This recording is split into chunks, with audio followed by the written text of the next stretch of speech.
Our generation, it seems to be all about fluff now. What do you think now of the Tea Party? It's a big...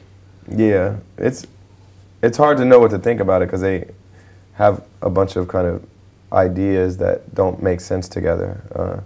For instance, they say government's too big, we've got to save money, but they also want a tax cut. And the tax cut would increase the deficit even more. They say they don't want big government getting involved in their lives, but they want to keep Medicare and Medicaid, which are big government programs. So it's hard to even argue with them because the arguments aren't really based on a lot of logic.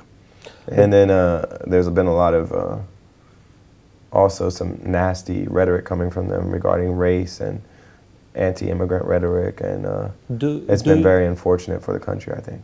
Do you have one example of that last thing you said? I mean, if you look at any of the video from the signs that they put up in a lot of their rallies, a lot of it makes reference to the fact that Obama is African and does it in a derisive way. They've engaged in a lot of anti-Muslim rhetoric, you know, particularly when it came to building the mosque in New York. And I think all of these things are bad for the country. And I think in general, in the Tea Party movement, most of the ideas and the rhetoric that they've espoused has not been good for the country.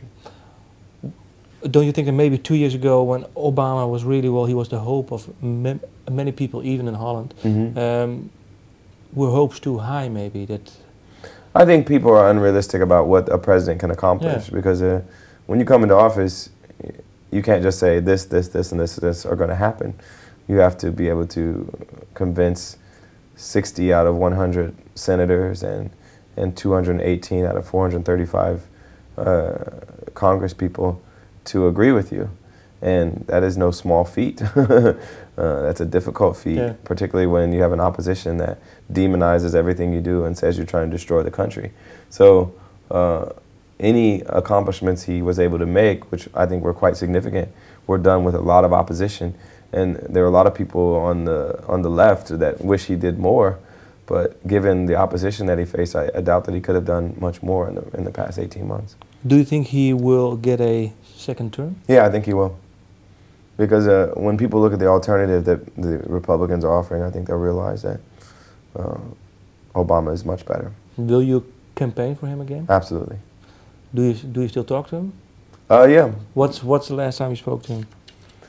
I was at his office. I stopped by the Oval Office when I was in D.C. a few months ago. Has he heard the album?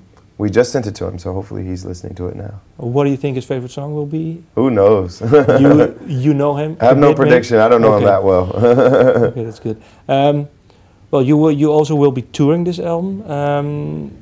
Is there for you one artist on this album that you say, well, I really, well, that's for me an example. I don't know, maybe Curtis Mayfield, or you mean an artist that I really like? Yeah, from this album that you say, well, that's really, well, his life and his music, he really is an example. Well, Marvin Gaye has always been a big influence for me as a performer, and I've always looked at his videos and thought, you know, he's the kind of guy I want to be like. But he was really troubled. Yeah. He was. Yeah. He was really troubled. He did well. He had some. Well, his sexual healing was more about, well, he's dealing with addictions and sex. And so what do you think of that? And does it? So you're advising me to I don't know, maybe addiction problems. I don't know. No. So I can get in touch with Marvin even more. No. Well, could be maybe. Maybe I'll start here in Amsterdam. Yeah, you do. No, but what is it that makes his music so special for you? Well, first of all, just the quality of his voice. He's one of the greatest singers of all time. I might rank him as my favorite singer of all time.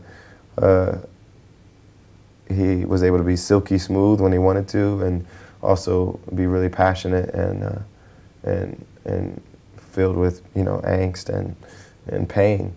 And the quality of his tone and his phrasing was impeccable.